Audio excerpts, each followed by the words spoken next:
শিখ গুরু ও শিখ জাতি। লেখক শ্রী শরৎ কুমার রায়। সপ্তম অধ্যায়, স্বাধীনতা লাভ।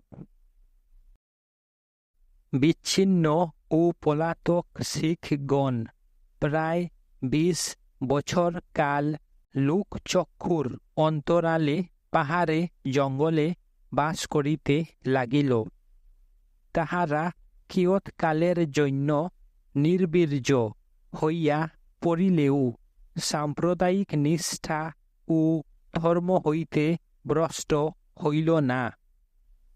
বিচ্ছিন্ন শিখ শক্তি ভস্মাচ্ছাদিত আগুনের ন্যায় রহিয়া গেল। শিখেরা নীরবে সুযোগের প্রতীক্ষা করিতে লাগিল। এদিকে মুঘল সাম্রাজ্য দিন দিন হতশ্রী হইতেছিল। সম্রাট ঔরঙ্গজেবের ধর্মান্ধতা মুঘল সাম্রাজ্যের মেরুদণ্ড ভাঙ্গিয়া দিলেও তিনি স্বীয় প্রতিভা বলে নানা বিরোধ, বৈষম্য ও বিদ্রোহের মধ্যে নির্ভীকভাবে শাসনদণ্ড পরিচালনা করিয়াছিলেন। তাহার পরবর্তী মুঘল সম্রাট দিগের কোনো ক্ষমতা ছিল না। তাহারা নামমাত্র সম্রাট ছিলেন। 1737 খ্রিস্টাব্দে পেশুয়ে বাজিরাও দিল্লি আক্রমণ করেন। তাহার ভয়ে দিল্লীশ্বর কম্পিত হইয়াছিলেন।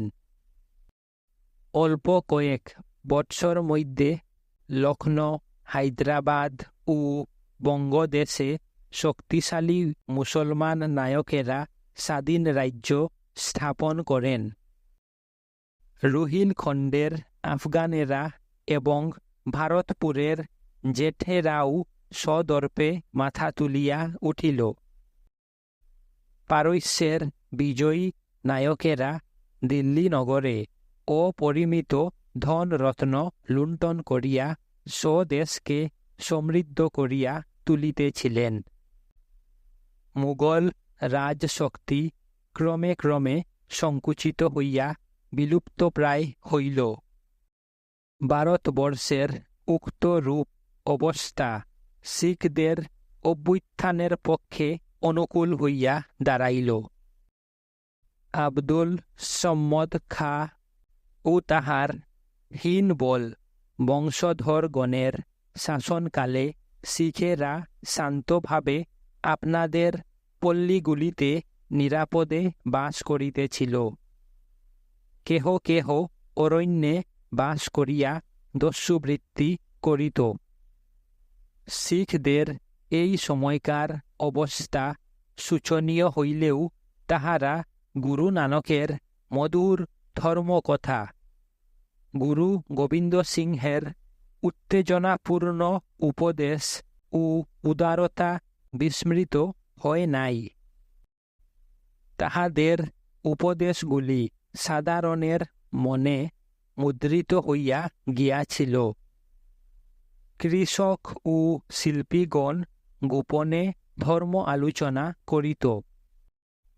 তেজস্বী উন্নত শিখদিগের মনে অদূরবর্তী অভ্যুত্থান ও প্রতিহিংসার বাসনা নিরন্তর জ্বলিতেছিল। নাদির শাহের ভারত আক্রমণের সময়ে শিখেরা ক্ষুদ্র ক্ষুদ্র দলে বিভক্ত হইল।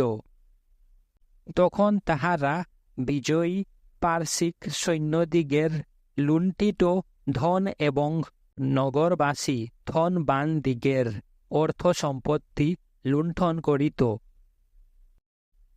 এই রূপ ছোটখাটো যুদ্ধে জয় লাভে উৎসাহিত হইয়া তাহারা বৃহৎ বিজয়ের জন্য প্রস্তুত হইতে লাগিল। মুসলমানদিগের ভয়ে এতদিন তাহারা গোপনে অমৃতসরের মন্দির দর্শন করিতে যাইত। পূর্বোক্ত খণ্ডযুদ্ধগুলিতে জয়লাভের পর তাহাদিগের সাহস বাড়িয়া গেল।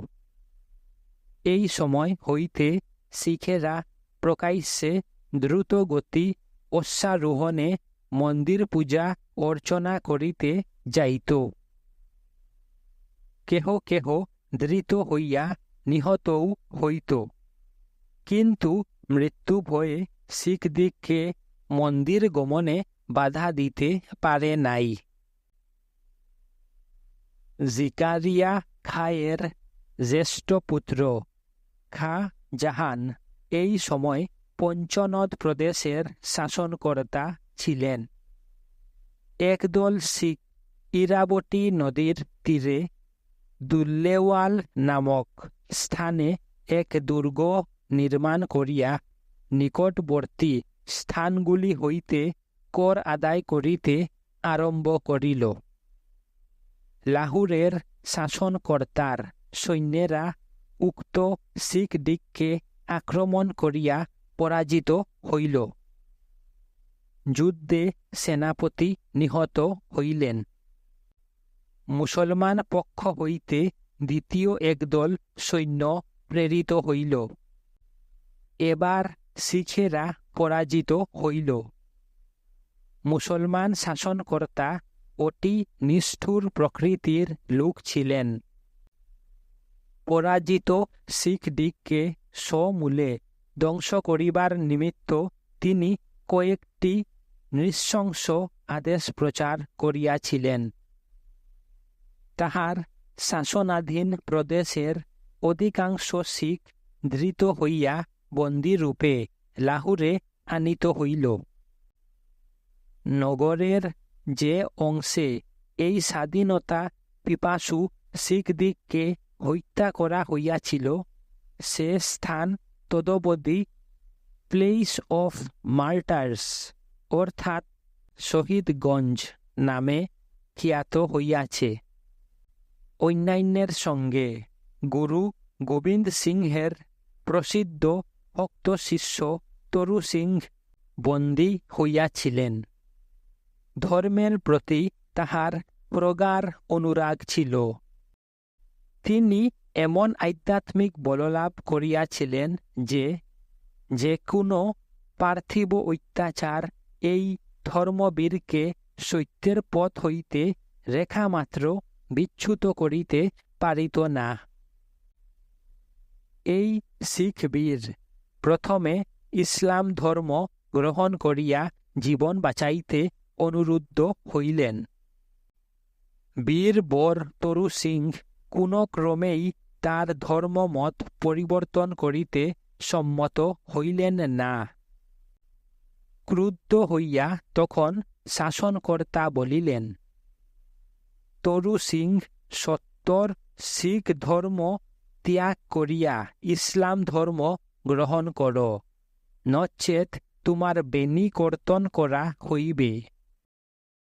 নির্ভীক তরু সিং উত্তর করিলেন, ভালো, তাহাই হোক। বেনির সহিত মস্তকের সম্বন্ধ অবিচ্ছিন্ন। আমি বেনি ও মস্তক একসঙ্গে দান করিব। তিনি তাহার ধর্মমতের চিহ্ন বেনি কাটিতে দিলেন না। বেনির সঙ্গে মাথা দিয়া নির্ভয়ে হৃদয়ে মৃত্যুকে বরণ করিলেন। ভক্ত তরু সিংহের তপ্ত শুনিতে শহীদগঞ্জের ধরণী বক্ষ রঞ্জিত হইল। জিকারিয়া খাঁর মৃত্যুর পরে লাহুরের রাজপ্রতিনিধির পদ লইয়া তাহার দুই পুত্রের মধ্যে বিবাদ চলিতেছিল। কনিষ্ঠ শাহ নওয়াজ খাঁ জ্যেষ্ঠকে তাড়াইয়া দিয়া স্বয়ং শাসনভার গ্রহণ করেন। 1747 খ্রিস্টাব্দে নাদির শাহ নিহত হইলে আহমদ শাহ আবদালি আফগানিস্তানের অধিপতি হইলেন। আফগান রাজের সহায়তা পাইবার আশায় শাহ নওয়াজ খাঁ তাহার সহিত কথাবার্তা চালাইতেছিলেন। দুরানি রাজ আবদালী সৈন্যবল সংগ্রহ করিয়া এতকাল ভারতবর্ষের দিকে লুলুপ নেত্রে চাহিয়াছিলেন। তিনি লাহুরের শাসনকর্তার আহ্বানে উৎফুল্ল হইয়া দ্রুতগতি পঞ্চনদ প্রদেশে যাত্রা করিলেন। এদিকে লাহুরের শাসনকর্তা নওয়াজ খাঁর মতি ফিরিয়া গেল।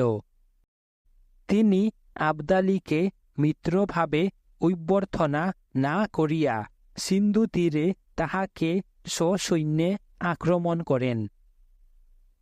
দুর্ভাগ্য নওয়াজ পরাজিত হইলেন।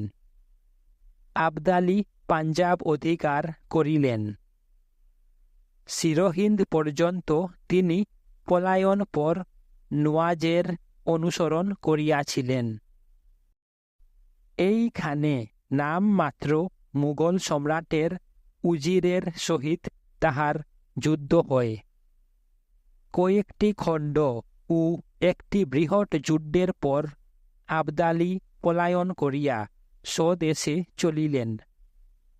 এই সময় শিখগণ আফগান রাজাকে আক্রমণ করিয়া নিজেদের বীরত্বের পরিচয় দিয়াছিল। আবদালীর সহিত যুদ্ধে উজির এক গোলার আঘাতে মৃত্যুমুখে পতিত হইয়াছিলেন। তাহার পুত্র মীর মুনু যুদ্ধে অসামান্য বীরত্বের পরিচয় দিয়াছিলেন। তিনি উল মুলক উপাধি ধারণ পূর্বক লাহুর ও মুলতানের শাসনকর্তা হইলেন। এই সময় হইতে পঞ্চনদ প্রদেশের শাসনাধিকার লইয়া মুঘলে, আফগানে ও শিখে লড়াই চলিতে লাগিল। আপনাদের স্বাধীনতা প্রতিষ্ঠার নিমিত্ত শিখদিগকে প্রথমে মুঘল রাজশক্তি, পরে আফগান রাজশক্তির সহিত কঠোর সংগ্রাম করিতে হইয়াছিল। কিয়ৎকালের নিমিত্ত একবার মারাঠা প্রভুত্বও সিন্ধু তীর পর্যন্ত প্রতিষ্ঠিত হইয়াছিল। এই সময়ে দিল্লীশ্বরের প্রতাপ পূর্ববৎ ছিল না। প্রাদেশিক ক্ষমতাশালী নায়কেরা সম্রাটের অধীনতার পাশ ছিন্ন করিয়া স্বাধীনতা লাভের নিমিত্ত চেষ্টা করিতেন। লাহুরের নূতন শাসনকর্তা যেমন তেজস্বী তেমন উচ্চাভিলাষী ছিলেন। তিনি আদিনাবেগ ও কুরামল নামক দুইজন সুযোগ্য সহকারীকে সহায় করিয়া পঞ্চনদ প্রদেশে আপনাকে প্রতিষ্ঠিত করিবার চেষ্টা করিতেছিলেন। নূতন শাসনকর্তার সহযোগীরা প্রথমে কিছুকাল শিখদিগের সহিত ভদ্র ব্যবহার করিয়াছিলেন। পঞ্চনদ প্রদেশের শাসনাধিকার লইয়া আহমেদ শাহের সহিত যখন মুঘল রাজকর্মচারীদিগের লড়াই চলিতেছিল, তখন অবসর পাইয়া শিখেরা অমৃতসরের নিকটবর্তী রামরাউনিতে একটি দুর্গ নির্মাণ করিয়াছিল এবং জোসা সিং কুলান নামক এক নায়কের অধীনে দলবদ্ধ হইয়া তাহারা শক্তিশালী হইয়া উঠিতেছিল।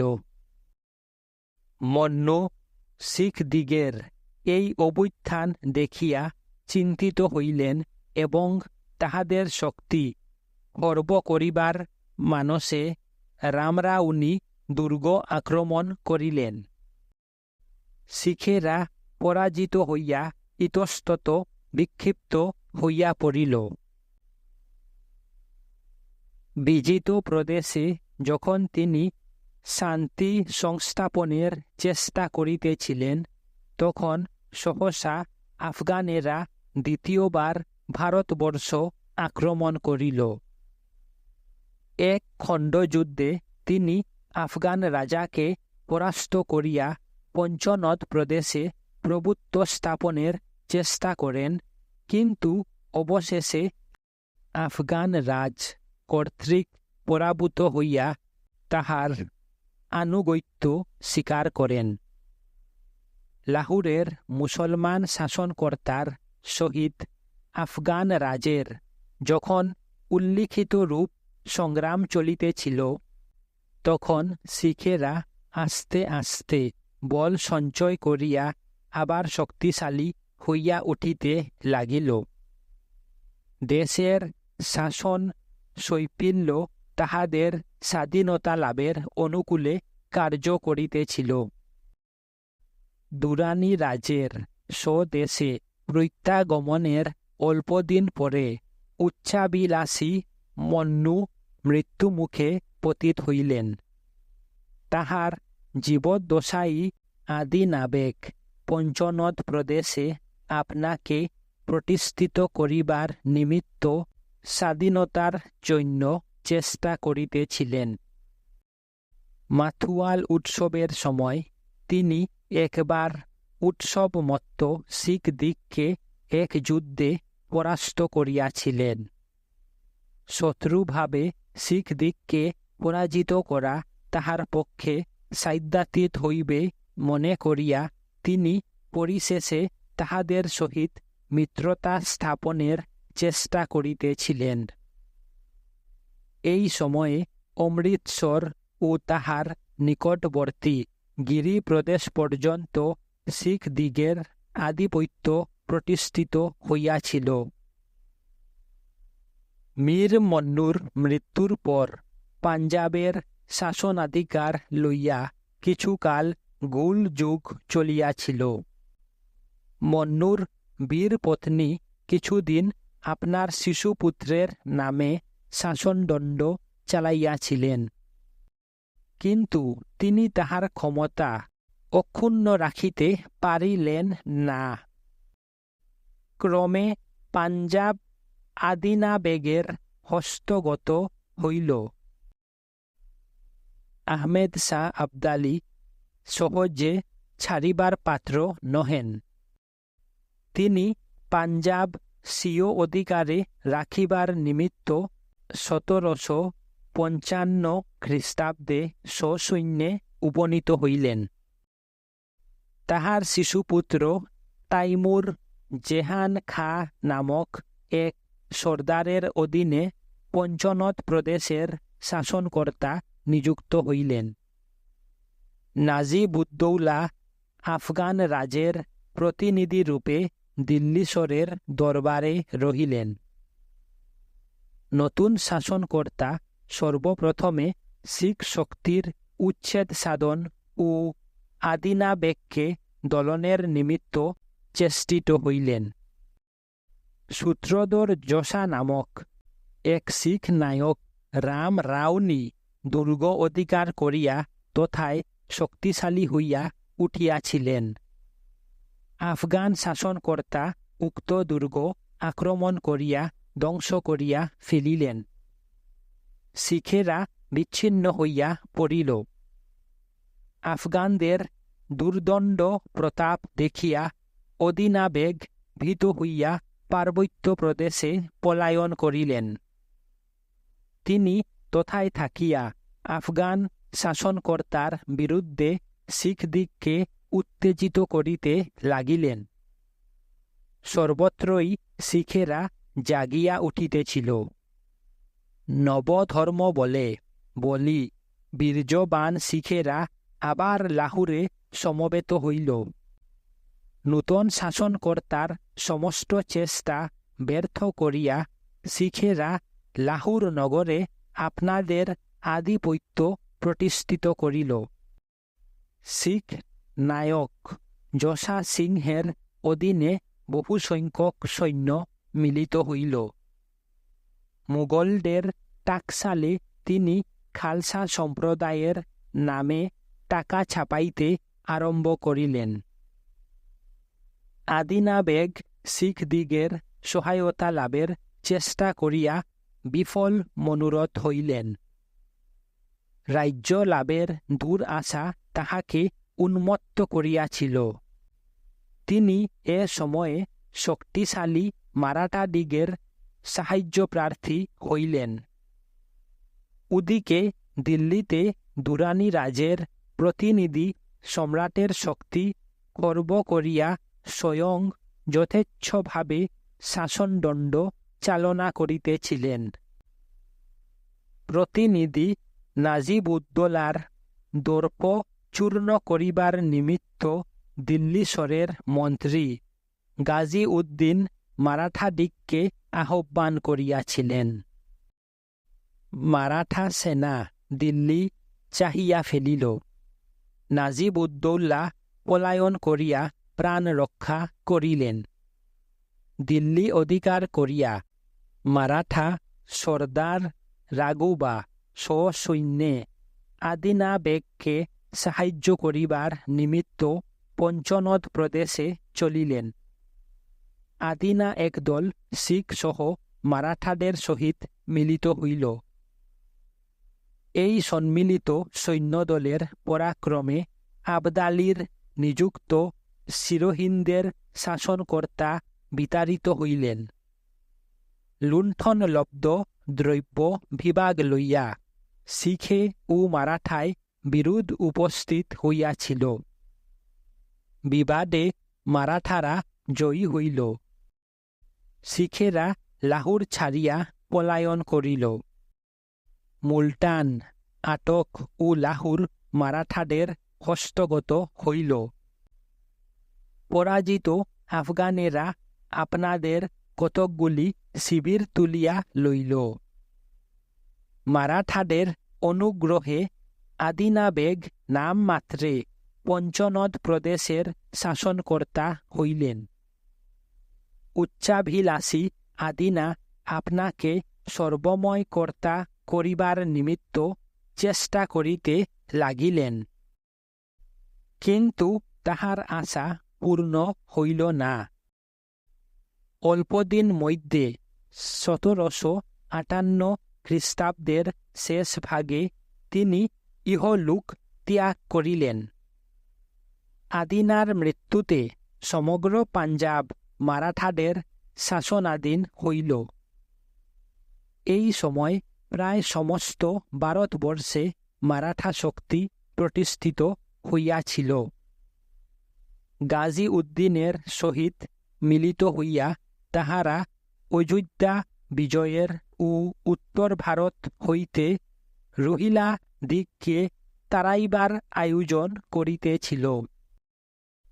সহসা বিজয়লক্ষ্মী মারাঠাদের প্রতি বিমুখ হইলেন। পাঞ্জাব হস্তচ্যুত হওয়ায় আহমেদ শাহের ক্রোধের সীমা রহিল না। বিজয় গর্বিত মারাঠাদের দর্প চূর্ণ করিবার মানসে তিনি বিপুল বাহিনী সহ বেলুচিস্তান হইতে যাত্রা করিলেন। শাহের আগমন সংবাদ পাইয়া মারাঠারা মুলতান ও লাহোর ছাড়িয়া পলায়ন করিল। 1761 খ্রিস্টাব্দে প্রসিদ্ধ পানিপত ক্ষেত্রে আফগান মারাঠায় তুমুল সংগ্রাম হইল। অসংখ্য মারাঠা বীর যুদ্ধক্ষেত্রে প্রাণ দিলেন। দুরানি রাজের ভীষণ আক্রমণে মারাঠারা হতবীর্য হইলেন। উন্নতিশীল মারাঠা জাতির প্রভাবের সঙ্গে সঙ্গে ভারতে হিন্দু রাজ্য প্রতিষ্ঠার আশা অন্তর্হিত হইল। ভারতবর্ষের ইতিহাসে ভীষণ পরিবর্তন সংগঠিত হইয়া গেল। দুরানি রাজ যুদ্ধান্তে সিরহিন্দ ও লাহোর শাসনকর্তা রাখিয়া স্বদেশে প্রত্যাগমন করিলেন। পঞ্চনদ প্রদেশের আধিপত্য লইয়া মারাঠাদের সহিত দুরানি রাজ্যের যখন উল্লিখিত রূপ সংগ্রাম চলিতেছিল, শিখেরা তখন কোনো পক্ষ অবলম্বন করে নাই। দেশের অরাজক অবস্থা তাহাদিগকে বল সঞ্চয়ের অবসর দিয়াছিল। 2-4টা ক্ষুদ্র ক্ষুদ্র দল অলক্ষ্যে পশ্চাৎ বা পার্শ্ব হইতে আফগান সৈন্যদিগকে আক্রমণ করিয়াছিল। কিন্তু দুরানি রাজ পঞ্চনদ প্রদেশ ত্যাগ করিবার পরেই তাহারা আবার প্রবল হইয়া উঠিল। বাঁশগ্রামগুলি তাহাদের কারায়ত্ত হইল।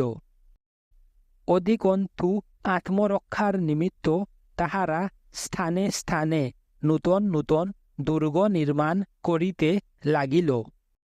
শিখ বীর রঞ্জিত সিংহের পিতামহ সুরত সিং তাহার পত্নীর পিত্রালয় গুজরানওয়ালে একটি সেনানিবাস সংস্থাপন করেন। 1762 খ্রিস্টাব্দে দুরানি রাজের প্রতিনিধি এই দুর্গটি আক্রমণ করেন। তখন শিখেরা আপনাদের গৌরব রক্ষার নিমিত্ত সুরত সিংহের পতাকা মূলে সমবেত হইল। দুরানি রাজ প্রতিনিধি পরাজিত হইয়া লাহোর দুর্গে আশ্রয় লইলেন। লাহোর নগরে শিখেরা প্রাধান্য লাভ করিল। সিরোহিনদের শাসনকর্তার প্রতাপ পূর্ববৎ অক্ষুণ্ণ ছিল। হিঙ্গুন খাঁ নামক পঞ্চনদ প্রদেশবাসী এক পাঠান নায়ক সিরোহিনদের শাসনকর্তার প্রধান সহায় ছিলেন। শিখেরা এই বিশ্বাসঘাতক স্বদেশদ্রোহীর প্রতি ক্রুদ্ধ হইল। খালসা সৈন্য অমৃতসর তীর্থে সমবেত হইয়া পবিত্র সরোবর পরিষ্কৃত করিল। বিশ্বাসী সৈন্যদল তথায় স্নান করিল। অতঃপর সমবেত শিখগণ স্বদেশদ্রোহী হিঙ্গুন খাঁর অধিকৃত প্রদেশ লুণ্ঠন করিয়া সিরোহিন্দ অভিমুখে অগ্রসর হইল। শিখেরা যখন উল্লিখিত রূপে আপনাদের ক্ষমতা বাড়াইয়া তুলিবার নিমিত্ত চেষ্টা করিতেছিল, তখন স্বীয় অধিকার অক্ষুণ্ণ রাখিবার নিমিত্ত আহমেদ শাহ আবার সসৈন্যে উপস্থিত হইলেন। 1762 খ্রিস্টাব্দের শেষ ভাগে তিনি লাহোর নগরে উপনীত হইলেন। ওই সময় শিখেরা শতদ্রুর দক্ষিণ তীরে মিলিত হইয়া সিরোহিন্দ আক্রমণের উদ্যোগ করিতেছিল। আহমেদ শাহ লুধিয়ানার পথে দ্রুতগতি অগ্রসর হইয়া শিখদিগকে আক্রমণ করিলেন। লুধিয়ানার 20 মাইল দক্ষিণে গুজরানওয়ালা ও বারানল জনপদদ্বয়ের মধ্যবর্তী স্থানে এক ভীষণ যুদ্ধ সংগঠিত হইল। অসংখ্য শিখ যুদ্ধক্ষেত্রে জীবনদান করিল। কেহ কেহ বলেন, এই ভীষণ আহবে 25,000 শিখ মৃত্যুমুখে পতিত হইয়াছিল। যে স্থানে এই অসম্ভাবিত বিপদ ঘটিয়াছিল, আজ পর্যন্ত শিখেরা ওই স্থানকে ঘুলঘর বা বিপদক্ষেত্র বলিয়া থাকে। বর্তমান পাটিয়ালা রাজবংশের প্রতিষ্ঠাতা আহলা সিং এই যুদ্ধে বন্দী হইয়াছিলেন। তাহার বীর জনুচিত ব্যবহার শাহকে মুগ্ধ করিয়াছিল। তিনি তাহাকে রাজা উপাধি প্রদানপূর্বক পাটিয়ালা প্রদেশের শাসনকার্যে নিযুক্ত করিলেন।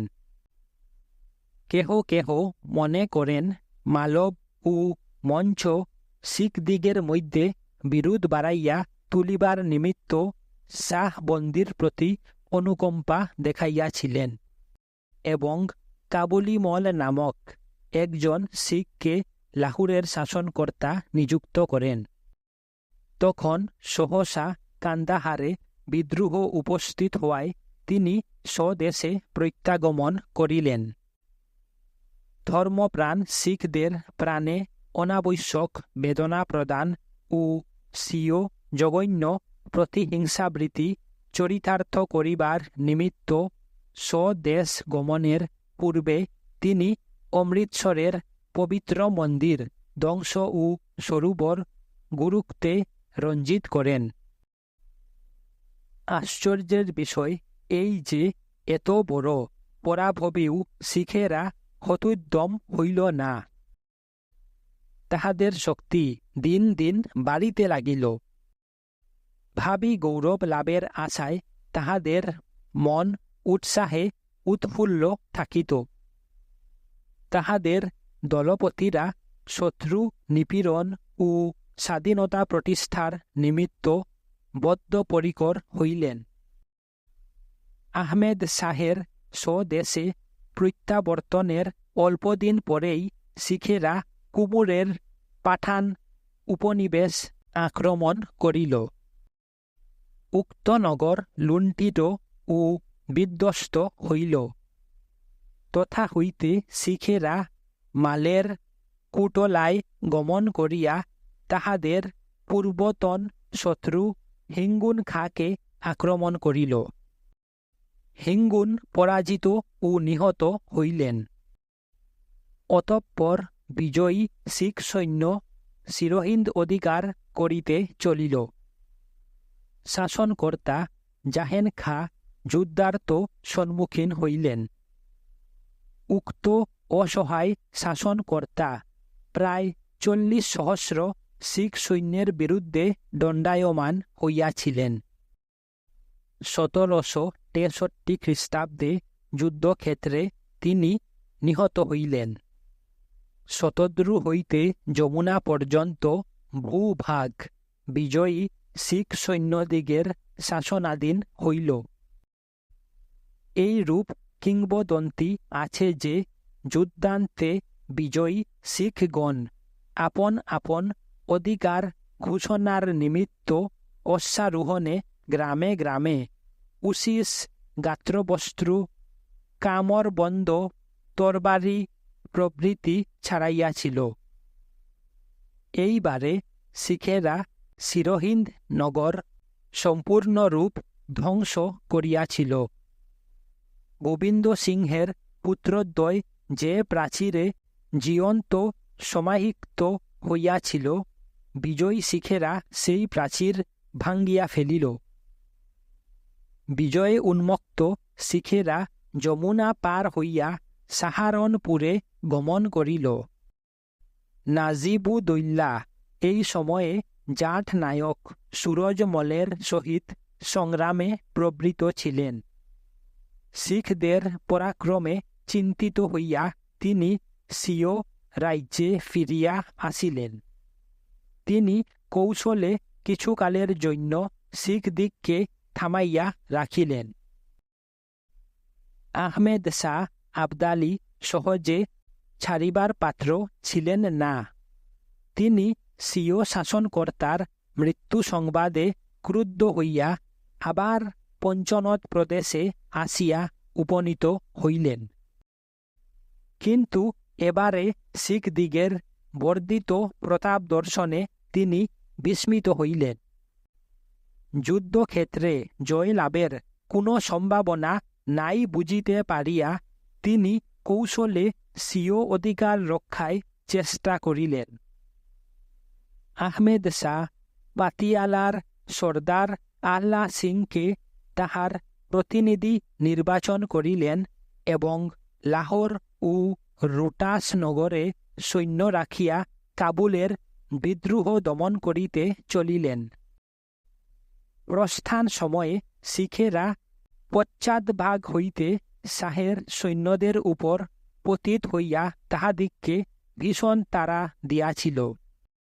এই সময়ে শিখেরা লাহোর নগর অধিকার করে।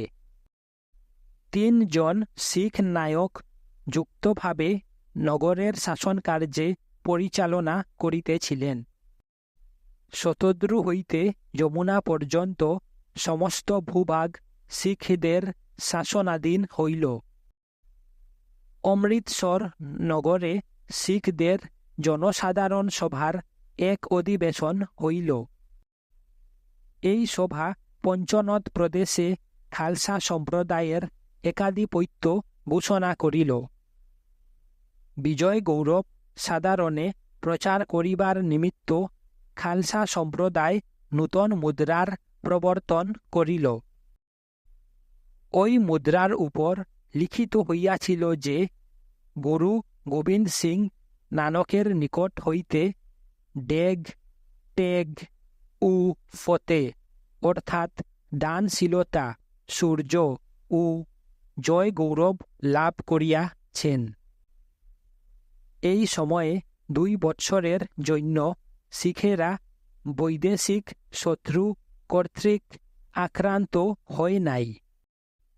নবলব্ধ স্বাধীনতা তাহারা কিভাবে সম্ভোগ করিবে, কে কতখানি রাজ্য ভোগ করিবে ইত্যাদি সমস্যা তখন তাহাদের নিকট উপস্থিত হইয়াছিল। বৈদেশিক শত্রুর আক্রমণ ভীতি তাহাদিগকে যে ঐক্যদান করিয়াছিল, ক্রমে ক্রমে সেই ঐক্যবন্ধন শিথিল হওয়াতে আত্মদ্রোহের আরম্ভ হইল। ইতিমধ্যে 1769 খ্রিস্টাব্দে আহমেদ শাহ আবদালী শেষবার শিখ শক্তি ধ্বংস করিবার মানসে পঞ্চনদ প্রদেশে উপনীত হইলেন। এবারে আহমেদ শাহের আর পূর্বের ন্যায় শক্তি সামর্থ্য ও উৎসাহ ছিল না। বার্ধক্য তাহার অনন্য সুলভ শৌর্য বীর্য হরণ করিয়াছিল। তজন্য তিনি তাহার অনুগত পতিয়ালার সর্দার অমর সিংকে মহারাজা উপাধিতে ভূষিত করিয়া তাহাকে সিরোহিনদের রাজত্ব দান করিলেন। অমর সিং স্বাধীন রাজার তুল্য মুদ্র প্রচার, রাজ ছত্র পতাকাদি ব্যবহার করিবার অধিকার পাইলেন। লাহোরের যুক্ত শিখ শাসন কর্তৃত্বের একজন নায়কের উপর আহমেদ শাহ লাহোরের নিকটবর্তী তাহার অধিকৃত প্রদেশের শাসনভার অর্পণ করেন। আবদালী মনে করিয়াছিলেন যে এই কার্যে তিনি শিখদের সহানুভূতি লাভ করিতে পারিবেন। শিখেরা বৃদ্ধ আফগান রাজের দুর্বলতা বুঝিতে পারিল। এবার তাহার সসৈন্যে প্রস্থানের সঙ্গে সঙ্গে পঞ্চনদ প্রদেশের উপর আফগানদের শাসনাধিকার চিরদিনের তরে অন্তর্হিত হইল। দুর্ভাগ্যে আহমেদ শাহের সৈন্যদলেও বিরোধ দেখা দিয়াছিল। তিনি যখন সৈন্যসহ স্বদেশে গমন উদ্যত হইয়াছিলেন, তখন শিখেরা তাহাকে পশ্চাৎ হইতে এমন তাড়া দিয়াছিল যে তিনি বিবিধ যুদ্ধোপকরণ ফেলিয়া দ্রুত পলায়ন করিতে বাধ্য হইয়াছিলেন। আহমেদ শাহ সিন্ধু নদী পার হইতে না হইতে শিখেরা লাহোর ও রুটাস অধিকার করিল। তাহারা সমগ্র পঞ্চনদ প্রদেশের অখণ্ড অধিকার লাভ করিল। 1773 খ্রিস্টাব্দে আহমেদ শাহের মৃত্যু হয় এবং তাহার পুত্র তাইমুর পিতৃসিংহাসন লাভ করেন। বিক্রমশালী শিখ নায়কগণের সহিত সংগ্রামে প্রবৃত্ত হইতে তিনি সাহসী হন নাই। পঞ্চনদ প্রদেশের এক প্রান্তস্থিত মুলতান নগর অধিকারভুক্ত করিবার নিমিত্ত তাহাকে বিস্তর ক্ষতি স্বীকার করিতে হইয়াছিল। অতঃপর 1793 খ্রিস্টাব্দে আফগান রাজ শাহ জুমান লাহোর নগর পুনরুদ্ধারের নিমিত্ত চেষ্টা পাইয়াছিলেন। তাহার আক্রমণ বৃত্তান্ত যথাস্থানে বর্ণিত হইবে।